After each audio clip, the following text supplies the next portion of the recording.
Novomeško mestno jedro. Velike so želje po tem, da bi ga oživili, obudili, da bi živelo. A že kratek sprehod po ulicah nam pokaže veliko praznih prostorov, ki siromašijo središče.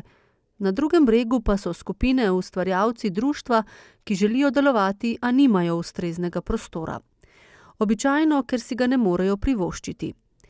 V organizaciji Mreža za prostor na to stanje opozarjajo s projektom Kje je prostor v Novem mestu, v okviru katerega računajo, da bi kateri od lastnikov katerega od prostorov, ki je prazen in čaka boljše čase, začasno dal brezplačno v najem.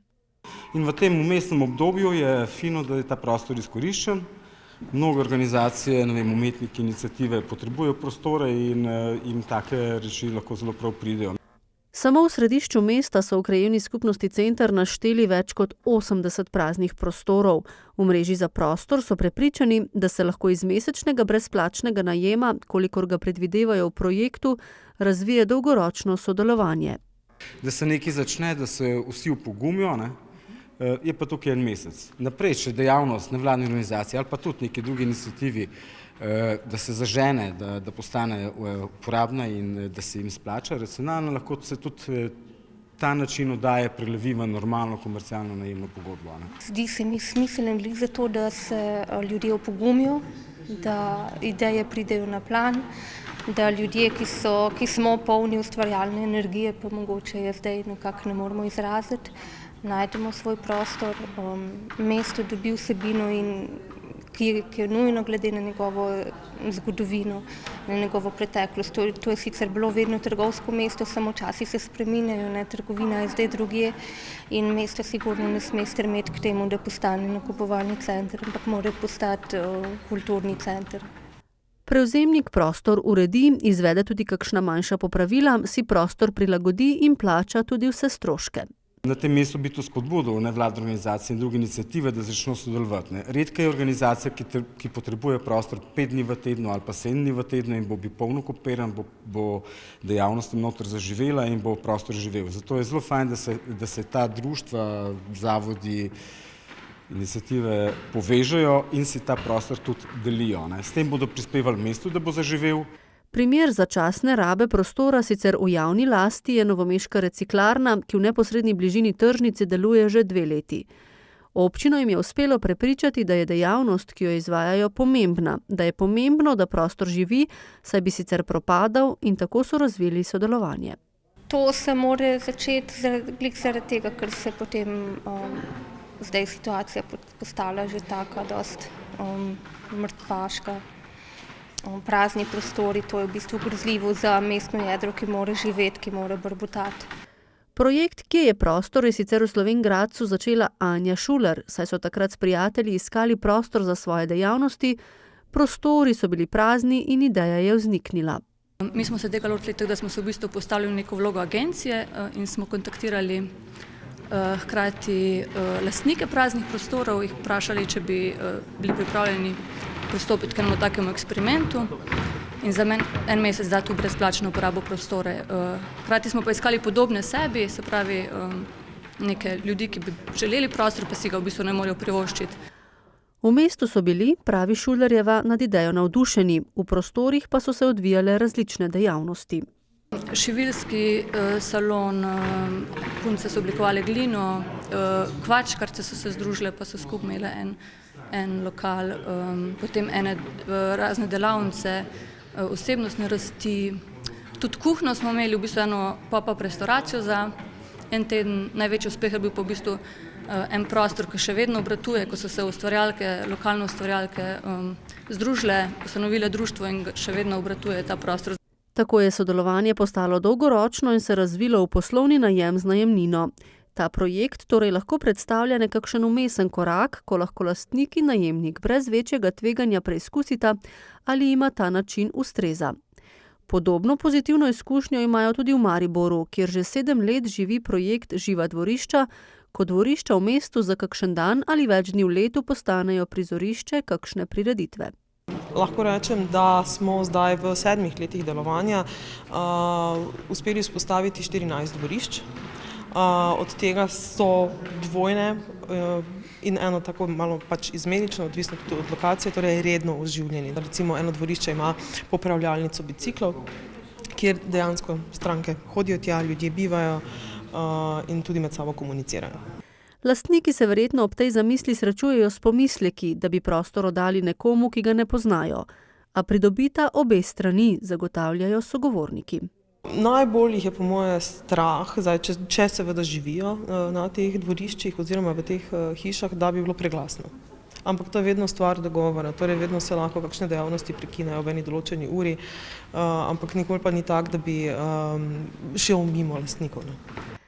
Po svetu v knjižnici Mirana Jarca, kjer so projekt predstavili, bodo tako 5. aprila sledili zmenki med morebitnimi najemniki in lastniki, med 15. aprilom in 15. majem pa bi se zgodili že dejanski najemi.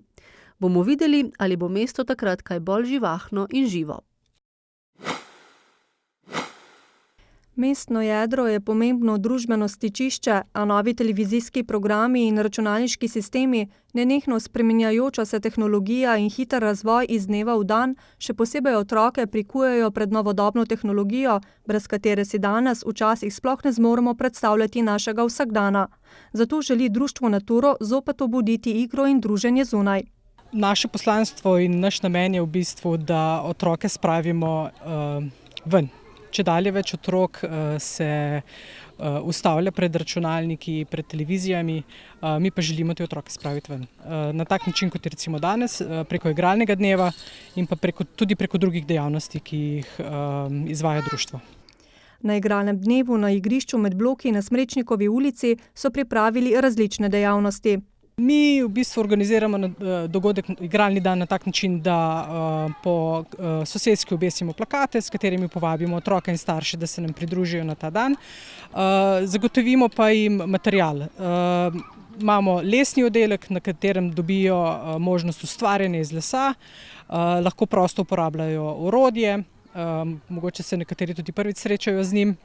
Tako da je to še posebno doživetje. Potem imamo oddelek ustvarjanja, kjer lahko recimo tiste lesne izdelke, ki jih naredijo v lesnem oddelku, do konca spilijo na ustvarjalnem oddelku, lahko tudi samo preprosto rišijo tam ali pa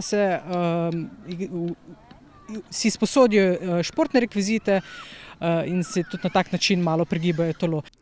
Društvo je ustanovljeno že nekaj časa, dejavno pa je v zadnjih 4 letih. V Novem mestu smo v lanskem letu prvič preizkusili, ali bo ta zadeva sploh sprejeta. Bil je zelo dober odziv, tako da smo v letošnjem letu sformirali ekipo, ki bo te igralne dneve v letošnjem letu zorganizirala in speljala. Hkrati bomo zorganizirali tudi družinske dneve. To so dnevi, ko družine preživijo čas skupaj. Običajno so ti dnevi ob sobotah, ko imamo starši največ časa. Trenutno, za letošnje leto imamo trenutno v načrtu 2 taka družinska dneva. Prvi se bo zgodil že v začetku meseca aprila. Odločili smo se namreč, oziroma dobili smo možnost, da na nek način naravi tudi sami majčkeno pomagamo. V sodelovanju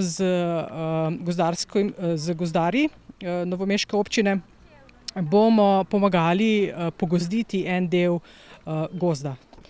Otroci so kar hitro posegli po igračah in pripomočkih in se med seboj družili.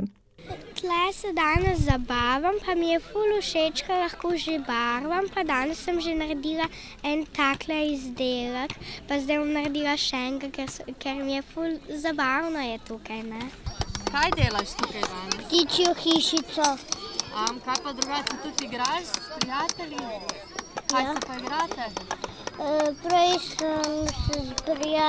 sem s prijateljem igral nogomet. Kako se ti pa zdi danes tukaj? V redu. Tolkam, žagam, pa voltam. A z žogo se tukaj igrate s prijatelji? Ja. Kako se ti pa zdijo ti igralni dnevi? Dobro. Najprej sem barvala les, zdaj bom naredila posodico. Še kaj drugo? Naredila bom iz lesa, da bo za ključe. Kaj pa ti delaš danes tukaj? Prišla sem izdelovati stvari, da bom lahko mamico ali pa očeja osrečila, ker bo moj oče imel zdaj malo rojstni dan. Super, kaj boš pa naredila ali bo to presenečenje?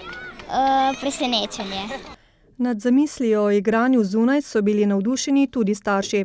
Nekako se mi zdi, da vsi se zanašajo na vrtec, da bojo otročili v vrtcu ven, potem pa, ko pridejo domov, je pa to, ne. In se mi zdi super, da je ena taka zunanja stimulacija, da nekdo se potrudi, pa nekaj naredi in pol, če naš drugega vsaj s firpca pridejo vsi pogledati in potem v bistvu se otroci med sabo tudi malo podružijo, pa to, da ni v bistvu vse prek te elektronike, no. Meni se zdijo igralni dnevi super, mogoče malo premalo teh dogodkov, pa tudi mogoče malo premalo starši vemo, ne. Meni se zdijo super, to sem pogrešala Novo mesto, tako da sem vesela, da sem lahko del tega. Pa zraven, evo, ker ste tukaj še naredim reklamo, ker je glih Nataša omenila, da 21.4. bo pa v Ločni naslednji dogodek, tako da vabljeni tam, evo. Ja, absolutno je super, da se tako kot nekoč, spet vsi družimo na igriščih, vemo, da smo mi celo otroštvo preživeli na igriščih, tako da je fajn, da pač našim otrokom pokažemo, kje se tisto dogajanje včasih potekalo in da so zunaj v naravi in tako, kad delajo z rokami, je vsekakor boljše, pa da doma na iPadih sedijo, tako da absolutno podpiramo take dogodke, naj bo čim več. V prihodnje nameravajo pripraviti še več takih dogodkov, za še več nasmehov na obrazih otrok in njihovih staršev. Novomeški gozd Portoval je zaradi poudarjenih ekoloških in socialnih funkcij razglašen za gozd s posebnim namenom. V gozdu nasproti nekdanjega Novoteksa je v zadnjih letih zaradi škode, ki jo je povzročil smrekov lubadar, nastala ogorela površina v velikosti 0,5 hektara. Lastniku gozda so v prav posebni ekološki akciji priskočili na pomoč kar občani in številni hvaležni uporabniki gozda, ki so ogorelo površino zasadili s sadikami naravnih drevesnih vrst. S tem so omogočili trajen naraven razvoj mestnega gozda v korist vseh. Zato, ker lubadarji so vse drevesa ne pač posušili in so jih mogli posekati, tako da jih danes sadimo.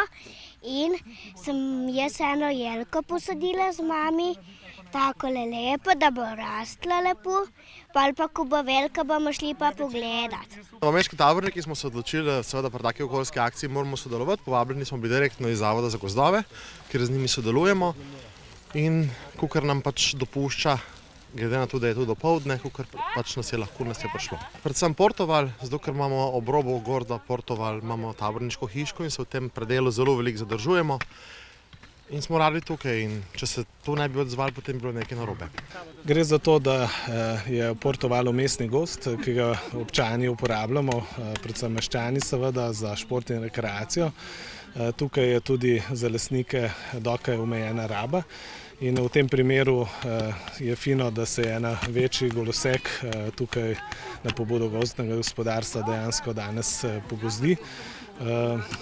Največja vrednota je, da smo vključili tudi občane, določene skupine, šolarje. Mislim, da je s tem ta simbolika, da je gozd namenjen vsem in da ga vsi izkoriščamo, dosežena. V srcih Novomeščanov imajo mestni gozdovi prav posebno mesto. Mislim, da so mestna gozdova, tako Ragolov kot Portoval, zelo pomembna. Tukaj imamo tudi načrte, da bomo bolj uredili sprehajalne tekaške poti in verjamem, da bo ta gozd še bolj izkoriščen v prihodnje. Ogorelo površino trenutno zaraščata predvsem praprot in invazivna tujerodna drevesna vrsta pozna člemsa, ki preprečujeta naravno obnovo gozda. Tukaj gre za zasebne gozdove, večinoma. Interes je pa pravzaprav ni samo lastnikov, še pravzaprav večji interes in korist imamo vsi ostali, ki v Novem mestu živimo. Tukaj je zdaj v zadnjih 2-3 letih pač po žledu in tako naprej se je ta val širjenja lubadarja, ki povzroča škode v smrekovih gozdovih šir. Prišel je tudi na Dolenjsko in na tej površini tukaj je največja rana, ki je nastala zaradi lubadarja. Zdaj edini ukrep pri lubadarju je čimprejšnji poseg tega drevja, da se prepreči nadaljnje širjenje lubadarja v zdrave sestoje. Z dogodkom so želeli opozoriti ljudi tudi na pomen gozdov za njihovo življenje. Ta površina, kot se vidi, je zarasla s praprotjo, zarašča je tudi agresivna, tujerodna, invazivna drevesna vrsta, ta pozna čremsa, ki povzroča težave in vse tu preprečuje naraven razvoj gozda. Naravna obnova je sicer najpogostejši način obnove gozdov. V tem primeru pa smo presodili, da bo ta naravna obnova ne bo prinesla zaželenih ciljev.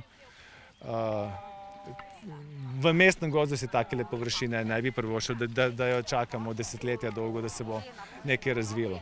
Pravega preventivnega ukrepa proti lubadarju žal ni. Proti lubadarju je edini preventivni ukrep, ko enkrat sem rekel, že imaš. V gozdarstvu so vse, kar gozdarji naredimo, se pozna desetletja vnaprej. Nič ni tako kot, ne vem, kmet posadi krompir, pa ga čez nekaj mesecev skoplje ven. Kar so naši predniki gozdarji naredili, so posledice tega še desetletja ali pa stoletja naprej. Nobena druga panoga pravzaprav tako dolgoročno ne razmišlja, ne? Ko se na tem območju pred več desetletji sadilo smreko, se jo je sadilo z najboljšim namenom. Moramo upoštevati, da je bilo pred 100-150 leti v Sloveniji pol manj gozda, kot ga imamo danes. Seveda, ker so bile te ekstenzivne rabe kmetijske, to pomeni paša, steljarjenje in tako naprej, so se opustile. So se tu začeli zaraščati, zato da naj bi bilo toliko grmovja, so pač gozdarji na najbolj enostaven način se lotili in so posadili smreko.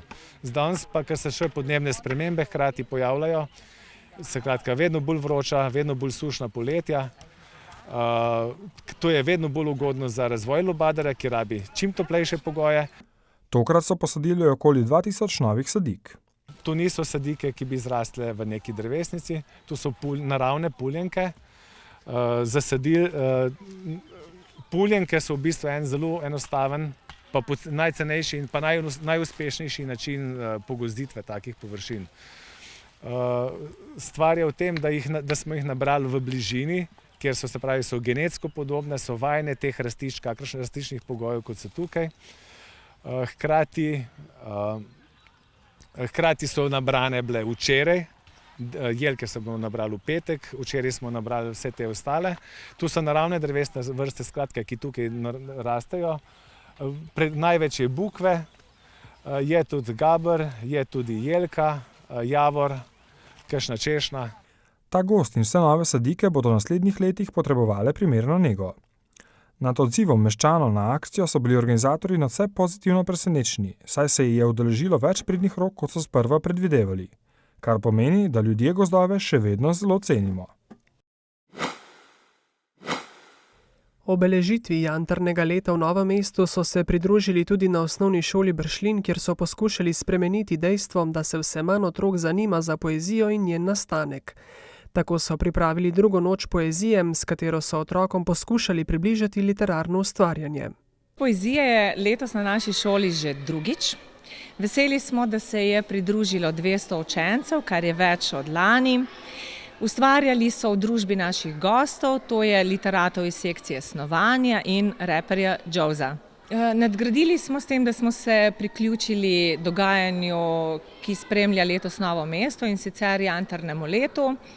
In seveda medse smo povabili goste, tako so učenci lahko spoznavali, kaj pomeni biti ustvarjalec. Spoznali so, da ustvarjanje ni vezano zgolj na poklic pesnika, da se pesnik skriva lahko v vsaki duši. Kovali so svoje verze. Prišli so do zamisli za nekoliko drugačen pristop k poeziji. Na šoli smo razmišljali, kako poezijo približati mladim. In tako smo prišli do ideje, da bi uporabili sodobna sredstva, multimedijska sredstva in da bi potem mladi lahko takoj ustvarjene verze videli tudi na fasadi. Povabili so tudi različne goste, ki že ustvarjajo na področju poezije. Veliko vprašanj je bilo, kako delati, kaj narediti, kdaj ustvarjati, ne? Vendar to je stvar občutka, ne? Takrat, kadar pride torej navdih, ne? No, to se dogaja, bom rekel, navdih prihaja, ampak čas za zapisovanje je pa to, ravno pri meni je ponoči, recimo, ne? Takrat je največ časa, takrat se stvari umirijo in ta navdih potem tudi pride na papir. Kar je najbolj pomembno je to, da mi damo ven svoje misli. Ne. Se pravi, jaz sem jim rekel, ni pomemben ritem, rima, vi samo sledite misli in potem bo ritem sam prišel, rime bojo prišle, če bojo, če ne pa ne, ker je forma zelo odprta. Ne. Tako da, kar sem jim tudi rekel, nekaj eni pravijo, ja, jaz nimam nič zapovedati ali pa to, kar sem jaz napisal, je brez veze. V bistvu ni res, ne, karkoli imamo zapovedati, kar res mislimo, ne, pove nekaj v nas in je pomembno tudi za druge, ne, zato ker samo preko tega, da se spoznavamo en drugega, lahko bolj polno živimo skupaj. Ne. Lepa beseda, lepo mesto najde, kajti z besedo se da marsikaj narediti, se da ljubiti, se da lepo povedati, se da opisati naravo, ampak beseda je tudi včasih ubijalska, tako da treba včasih razmisliti, kaj boš rekel. Ne. Otroci so bili tako nad gosti kot izkušnjo ustvarjanja navdušeni. Ustvarjali smo pesmi in se jih tudi naučili delati. Naučili smo se tudi, da vsaka pesem nekaj pomeni in da moraš izraziti svoja čustva, ne neke laži. Naučili smo se, da tudi če misliš, da je neka pesem brez veze in da je res ne bo noben hotel, tu si dal ti in to je tvoje razmišljanje in ga daš na papir in ga predstaviš ljudem. In mogoče naleti celo na pozitivne odzive. Najraje imam svet, ki se potopi pod morje. V vročini se mi topi sladoled v roki, ko po morju plavam. Rada imam ptice, ki pojejo vsakdanjo melodijo in obarvajo pomlad in cvetlice. Rada imam občutek, ko veter čez lase mi šine, premeša mi misli, me sprosti in razveseli. Rada imam sonce, ki sije na moj obraz nasmejan in mi razsvetli vsak dan. Rada imam družino, ki mi misel pozitivno naredi in srečo ohrani. Rada imam prijatelje, ki mi dokazujejo, da je vredno živeti življenje in da se vse zgodi z razlogom. In to sestavlja mojo stvar, ki jo imam najraje. Svet, ki se potopi v globoko obzorje in naredi vsak dan in naredi vse, za kar je potrebno živeti. Leto 2017 je sicer v novomeški občini v znamenju jantarja. Jantar je okamenela smola iglavcev, ki vse od prazgodovine do danes predstavlja varovalno, zdravilno in tudi magično snov. Prek tako imenovane jantarne poti pa je z območja Baltika prišel tudi v naše kraje.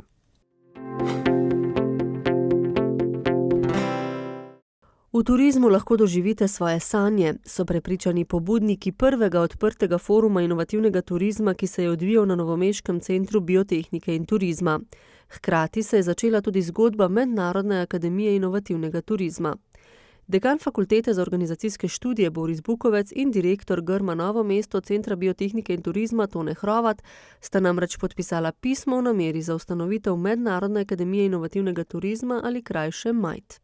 To bo konzorcij, ki bo odprt za ključne akterje v slovenskem prostoru in pa v prvem koraku z temi našimi mejnimi državami in bo služil povezovanju in razvoju misli o pomembnosti zavedanja turizma. Predvsem pa bomo tukaj vključili zraven vse naše partnerje po svetu, ki so v turizmu že sorazmerno precej naprej. V sklopu razvoja strategije novega mesta na področju turizma, ki smo si jo lani zastavili, je seveda vsakršna pobuda, ki povezuje deležnike v okolju, izredno dobrodošla.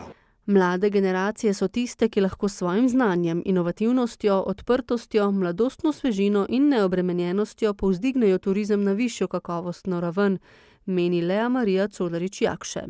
Naredijo preboj v slovenskem turizmu in s tem pripomorejo tudi k turističnim proizvodom, da bodo bolj atraktivni, turistične destinacije, da bodo bolj prepoznavne in tudi, da bo lepše in zadovoljnejše življenje lokalnega prebivalstva. S podpisom pisma o nameri so storili prvi korak, čez nekaj mesecev naj bi MAIT tudi dejansko zaživel. Osrednja gosta na forumu Marija in Rok Ovsenik pa sta izpostavila predvsem pomanjkljivosti organiziranosti slovenskega turizma in premalo ustreznega kadra. Sigurno rabimo veliko tega operativnega kontaktnega osebja, ki ima določena prava znanja. In potem seveda rabimo tudi vodilne delavce, ki so turistično izobraženi. Turistu je treba znati dati tisto, kar je prišel iskat, je še poudarila Ovsenikova.